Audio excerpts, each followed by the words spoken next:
Bienvenidos a un nuevo espacio de entrevista. Hoy con nosotros tenemos a la docente por convicción, así se define ella, también es escritora y guionista, Carmen Oseche desde Venezuela. Ella nos va a estar compartiendo el día de hoy sobre cómo enamorarnos de la lectura, un tema que nos apasiona a muchos, pero como les comentaba antes de cámara, a otros también es el dolor de cabeza. Bienvenida, Carmen, a los espacios de entrevista por la red de apoyo Motivarte. Te saluda Danilo Márquez. Gracias, Danilo, un abrazo para todos y bueno, compartida y muy agradecida de esta invitación que me están haciendo el día de hoy. Carmen, quisiera comenzar con el libro Lengua Creativa, que desde allí parte de esta invitación y ese interés que nosotros hemos tenido el día de hoy para contigo. Y bueno, empezar ese estudio maravilloso, quisiéramos empezar cómo te apasionó, cuál fue esa inspiración para llegar a decir, bueno, yo me voy a sentar a crear estrategias, tips, herramientas para docentes, para padres, para cómo aprender y enamorarnos de la lectura y enseñar también. Bueno, fíjate, eso fue algo que salió muy natural, porque yo fui acumulando las estrategias y las actividades que iba realizando con mis alumnos a lo largo de los años, iba viendo qué me funcionaba y qué no.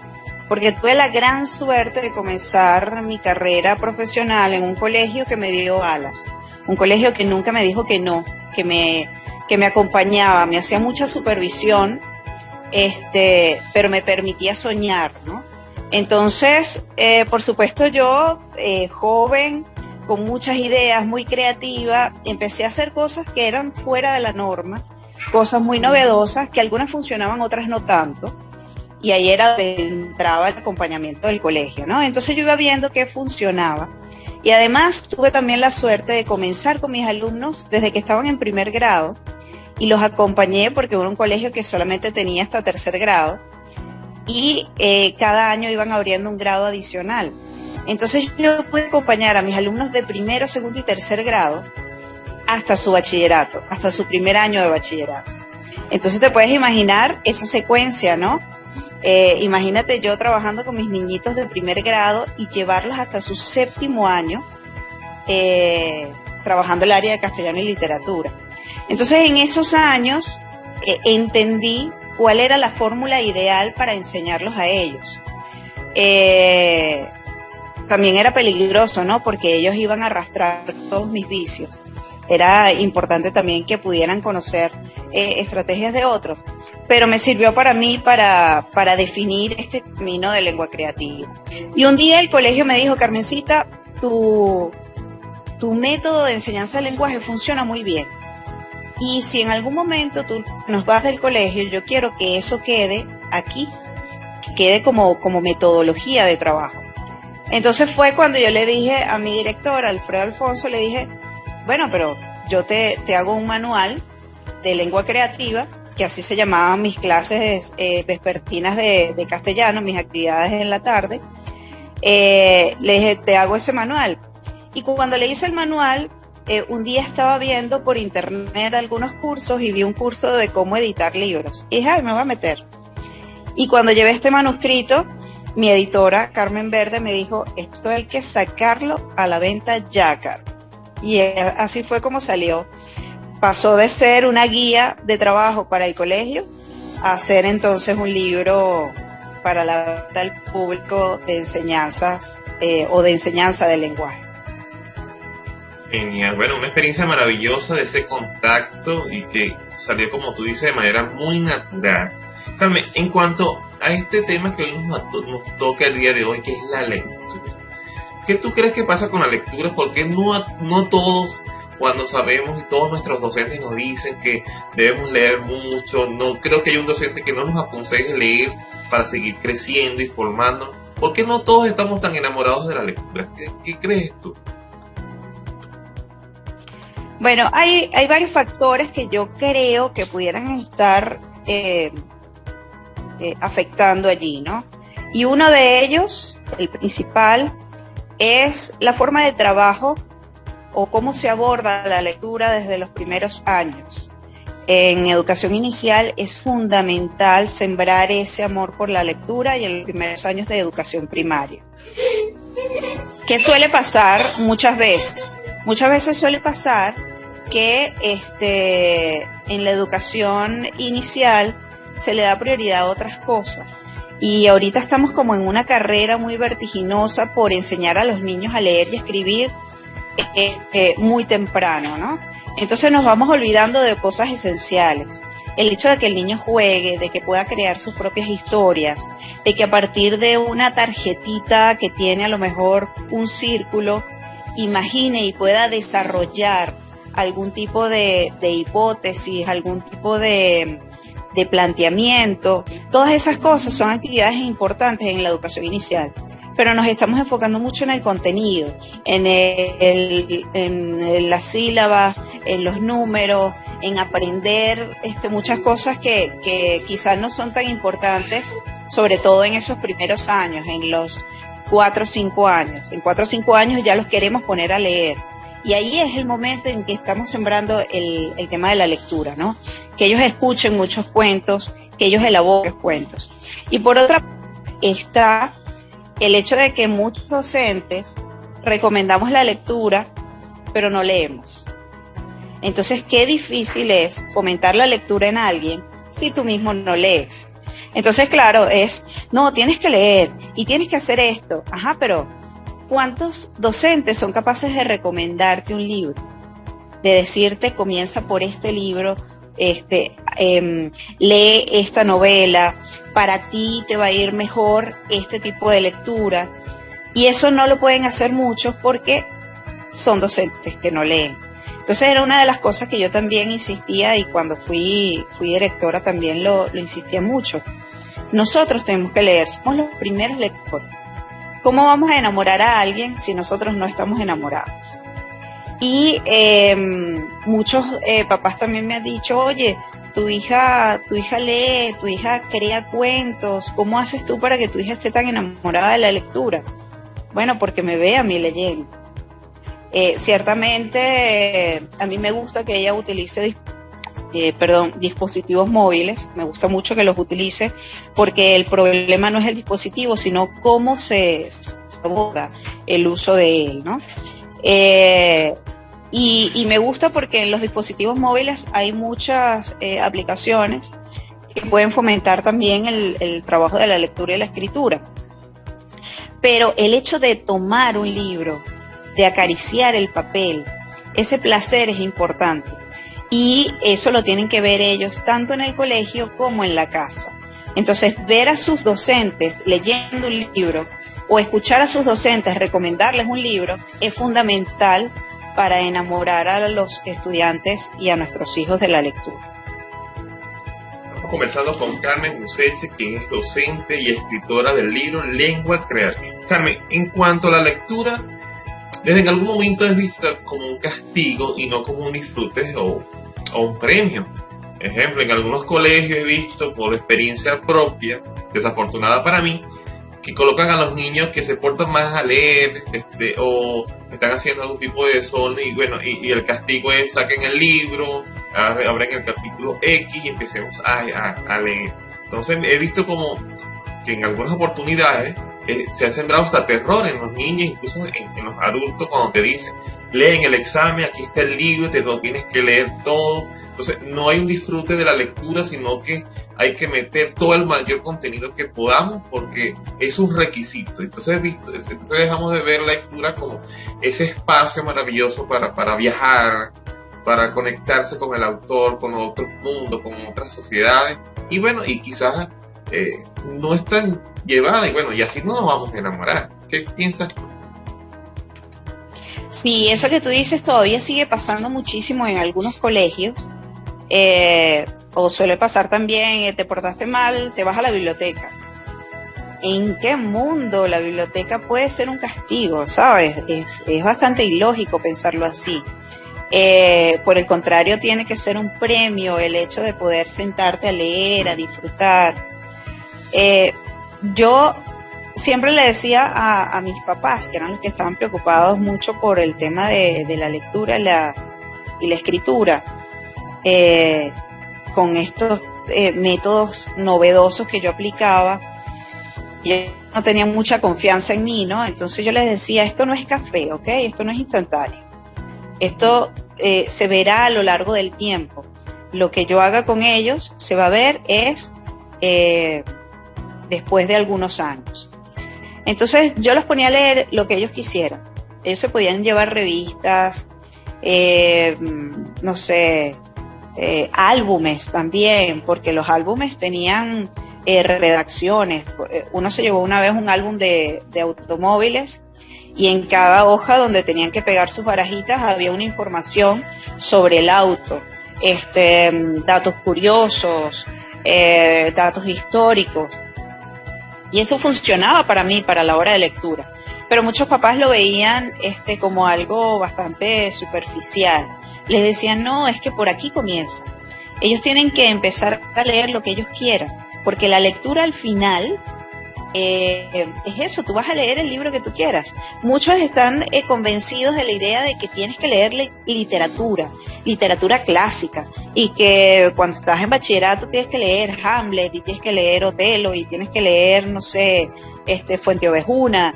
Y no necesariamente es así, ¿no? Te puedes leer mucha literatura contemporánea. Pero ¿cómo comienzas desde los grados básicos? A leer lo que tú quieras. Llévate tu álbum de barajitas y léelo allá. Llévate la revista que tú lees y bueno, ya no leen revistas. Eso era más cuando yo comencé, ¿no? Pero cualquier librito que tengas en casa, que te guste, un librito de cuentos, llévatelo y lee. Por supuesto yo cometí muchos errores. Yo era de las docentes que también obligaba e imponía libros, porque pensé en ese momento que era lo más indicado, hasta que después entendí que no era lo correcto, ¿no? Que ellos tenían que pasar por el hecho de escoger sus propias lecturas. Actualmente en bachillerato, que es el nivel con el que estoy trabajando ahora, yo trabajo una técnica que es el diario de lectura. Yo les pido a ellos que lean el libro que ellos escojan, cualquier libro que puedan tener en su casa, y me cuenten en el diario qué es lo que van viviendo con la lectura. Y no hay filtro, ellos me pueden escribir lo que sea, me pueden escribir desde cosas maravillosas sobre su lectura, como decirme, este libro es una porquería, no lo soporto, estoy deseosa de acabar este libro para quemarlo. Ese tipo de cosas yo se las permito, que para otro docente sería sacrilegio decir quemar un libro. Pero a mí me interesa leerlos a ellos, saber qué están sintiendo ellos con la lectura. Entonces en este diario ellos pueden escribir todo lo que les pasa por la mente, pueden escribir frases que le hayan llamado la atención, con qué personajes se sintieron o no identificados y por qué parte de la lectura les gustó más, qué hubiesen cambiado del libro, y todo eso lo van haciendo por cada día que van leyendo. Entonces esa estrategia ha sido bastante chévere para muchos estudiantes. Por supuesto hay siempre excepciones, hay siempre quien, aunque te pares de cabeza, no logra conectarse con la estrategia, con la actividad, pero para la mayoría funciona y eso es lo importante, ¿no? Y entonces siempre hay que ir explorando distintas cosas para ver qué le va funcionando a quién, porque eso es otra cosa. También tenemos que pensar en cómo aborda cada quien el gusto por la lectura. A muchos es haciendo un diario de lectura, a muchos otros es haciendo un podcast, por ejemplo. Me sucedió también con mis muchachos. Yo a mis muchachos les doy la libertad también de decidir cómo quieren ellos ser evaluados en algunas ocasiones. Entonces, en una oportunidad les dije que me hicieran el diario de lectura y uno de ellos me dijo, Carmencita, yo no quiero escribir, yo quiero decirlo, quiero expresarlo a través de un podcast. Y a mí me funcionaba porque yo no estaba evaluando redacción y ortografía, yo estaba evaluando era la capacidad de lectura, la comprensión, la capacidad para argumentar, para analizar, sintetizar, ¿ok? Y eso me funcionaba escrito o me funcionaba desde el punto de vista oral. Entonces le di la oportunidad de que lo hiciera tipo podcast y fue genial también. Entonces también darle a ellos la oportunidad de escoger cuál es el canal para comunicarse es importante. Y a medida que nosotros hagamos ese camino, ese acercamiento a la lectura cada vez más agradable, entonces ellos se van a sentir más motivados a seguir leyendo. Has tocado una palabra que en la cual ya venía para hacerte la siguiente pregunta. En cuanto a la comprensión, o sea, quizás no pudiéramos quedarnos solamente en el descifrado de letras y fonemas para crear un texto y poder entenderlo. Pero cuando llegamos a la comprensión, que es quizás parte fundamental donde no solamente entra el significado tácito de la palabra, sino el contexto, las emociones que están implícitas, o que quizás conectarse con el autor, y luego empezar luego de la comprensión a la creación, a partir de lo leído, colocarlo. Y siempre digo que cada vez que aprendamos algo en la escuela, o se hace formar o no formar, debe servirnos para la vida, educarnos para la vida. Y a veces que veo que algunos textos son elegidos de acuerdo a algún tipo de programación, pero quisiera preguntarle al estudiante o si el estudiante me preguntara al docente, ¿para qué me sirve leer Don Quijote? Ejemplo, no, me encanta Don Quijote, pero si alguien me dice, ¿por qué 400 páginas? ¿Pero para qué leerlo? ¿Qué beneficios podría sacar? ¿Qué le respondería Carmen Useche? Bueno, lo mismo que le he respondido a todos, porque esa es una pregunta que se hace millones de veces. Siempre que estamos trabajando en literatura en cuarto y quinto año, esa es la pregunta de ellos. Pero ¿para qué? ¿De qué me sirve esto? Y hay algo fundamental que yo siempre comienzo diciéndoles, para la cultura, para la vida. Y muchos dicen, sí, pero es que a mí no me va a servir de nada cuando yo sea profesional el haberme leído Don Quijote, o el haberme leído La Divina Comedia, o el haberme leído el Decamerón, ¿sabes? Pero conocer de ese tipo de libros es importante. Yo les digo a mis alumnos que hay distintas formas de abordar la lectura, ¿no? O que la lectura nos aborde a nosotros también. Porque hay distintos tipos de lectura. Está la lectura de conocimiento, la que necesitamos abordar porque tenemos que aprender algunos conocimientos de materias, de temas, ¿no? Que nos sirven para nuestra parte profesional. Hay lecturas que son obligatorias, que como tú dices, están dentro de un programa y no nos podemos salir de ellas, y que a lo mejor alguien las consideró fundamentales para la vida, lo hacemos. O yo, docente, considero que son muy importantes para ellos y se las recomiendo, ¿no? O no se las recomiendo, realmente las impongo, ¿no? Porque creo que son importantes. Hay otras que son por recomendación, lecturas que yo sugiero, pero si las lees si no las lees no pasa nada. Y hay otras lecturas que me parecen importantísimas, que yo les digo son las lecturas por descubrimiento, son las lecturas que se van descubriendo en el camino.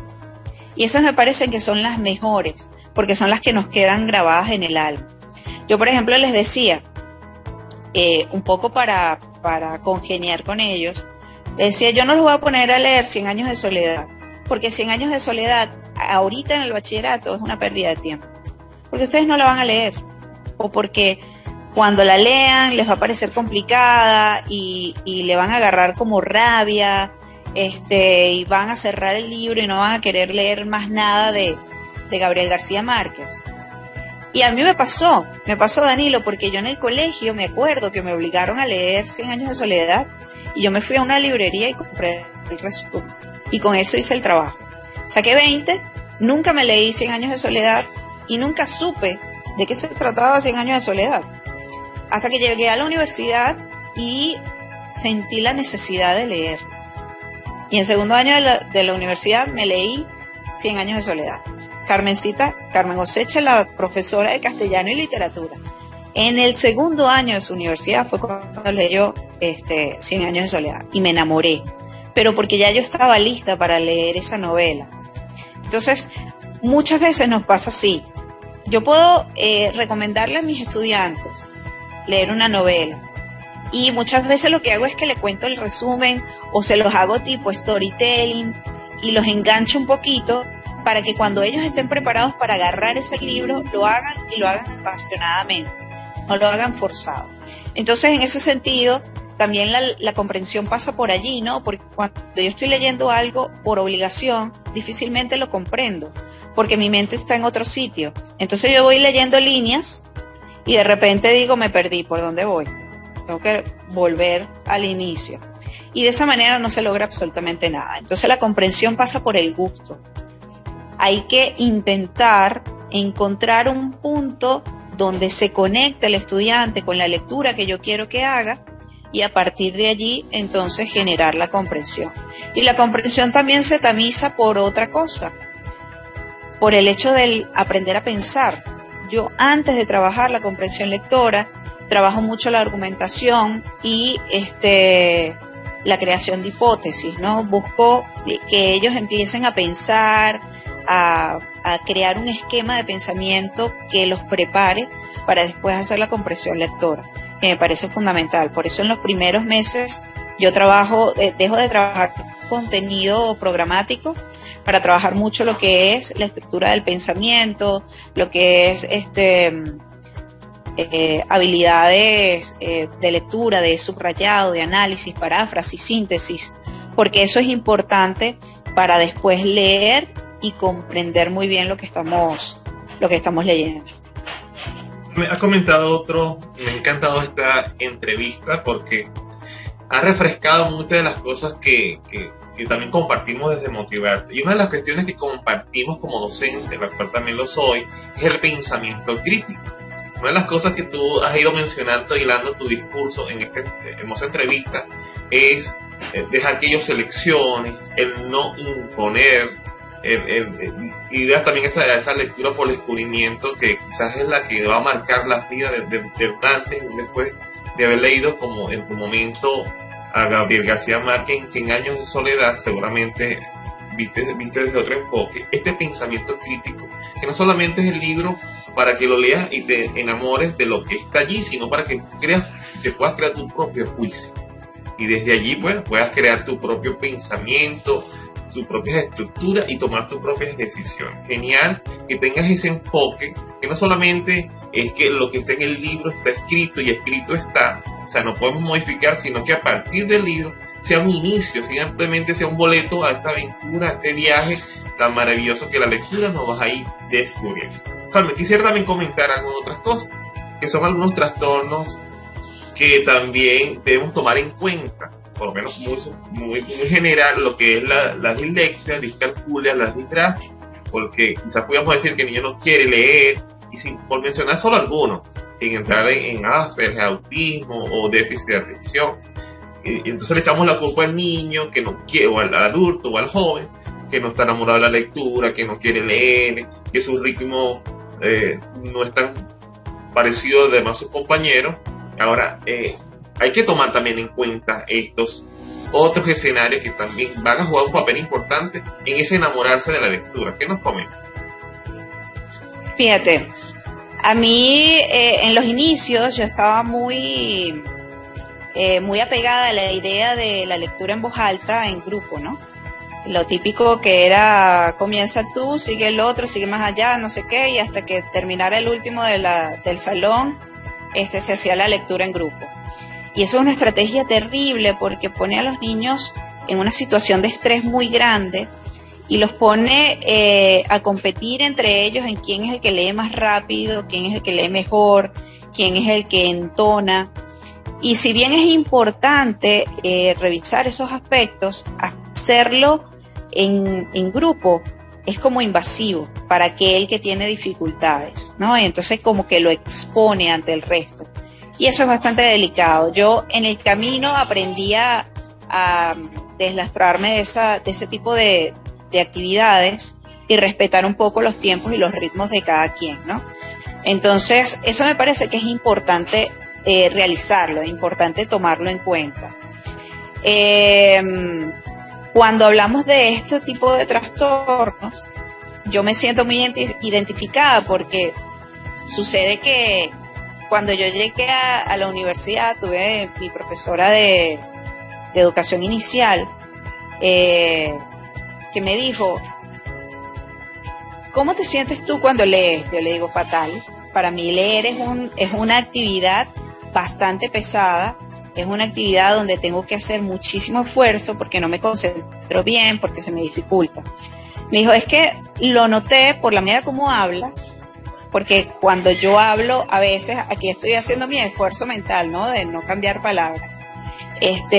Cambiaba algunas palabras, ¿no? Unía palabras. Por ejemplo, todavía me cuesta mermelada de guayaba. Yo decía mermeguaya de guamela. Entonces, esa forma de hablar, ella lo detectó, ¿no? Y entonces me dice, tú puedes ser disléxica y todavía no lo sabes. Y yo, wow, imagínate. Pero por el miedo de descubrir que realmente eras disléxica, nunca fui a ningún especialista a que me hiciera la evaluación. Pero ella me dijo, yo creo que tú eres disléxica.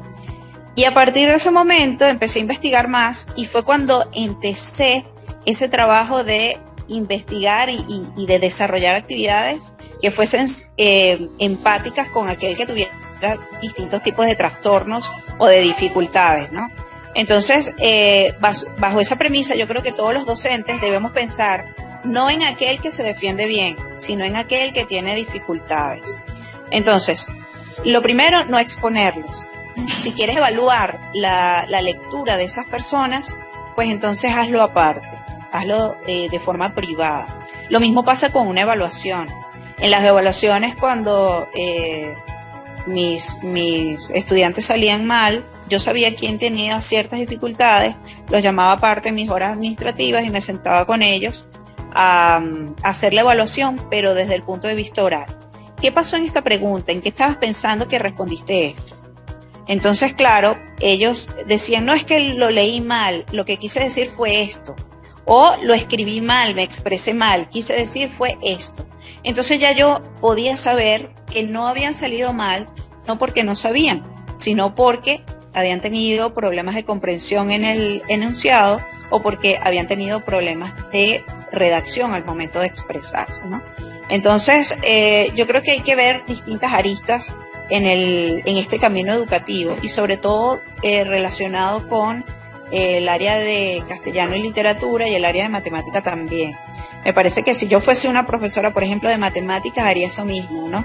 Detectar quiénes son esas personas que comúnmente suelen cometer ciertos errores y llamarlos aparte para preguntarles qué pasó. Es importante. Y en ese sentido, también tejemos una red ahí de apoyo para nuestros estudiantes y ellos se van a sentir cómodos con nosotros. Y eso también hace que esa empatía que se genera con el docente se traduzca en que el estudiante se siente como que motivado de forma intrínseca a no fallarle al otro. A mí me pasa que muchos estudiantes me dicen, Carmencita, yo detesto castellano, pero te amo a ti, entonces para no quedarte mal lo voy a hacer o lo hago bien. Entonces me parece que son respuestas muy graciosas, pero bueno, al final se está haciendo el trabajo. No todo el mundo tiene que sentir gusto por algunas áreas, ¿no? Yo, por ejemplo, con las áreas científicas no me llevo muy bien y no soy muy dada a esas áreas. Y no está mal, porque mi parte fuerte es la humanista. Entonces, yo creo que podemos respetar a cada uno de nuestros estudiantes en ese sentido, sus dificultades, sus fortalezas, y por allí, nosotros que somos los especialistas, irnos metiendo para saber cómo abordar ciertas cosas. Hemos llegado al final de la entrevista, que bueno, he estado muy atento escuchando todas estas orientaciones que nos estás regalando el día de hoy. Coméntanos tus redes, cómo encontrarte y seguir disfrutando de tu trabajo.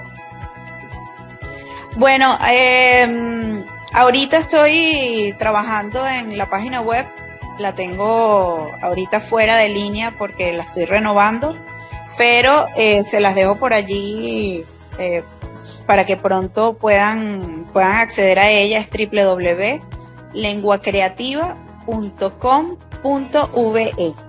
Esa es la dirección. Y a través de mi Instagram, @lenguacreativa, también pueden conocer mucho del trabajo. Son esas dos redes, la página web y esta red de Lengua Creativa es la que más he trabajado.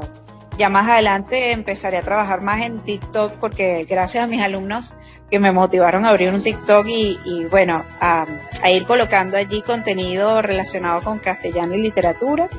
Pero la red que más uso es la de Instagram. Por ahí se puede conocer mucho sobre cómo voy y qué estoy haciendo.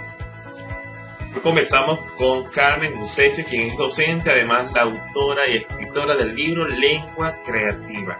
Gracias, Carmen, por acompañarnos en los espacios de entrevista desde Caracas, Venezuela. Les acompañó Danilo Márquez y aquí seguimos creciendo. Muchas bendiciones para ti. Gracias. Chau.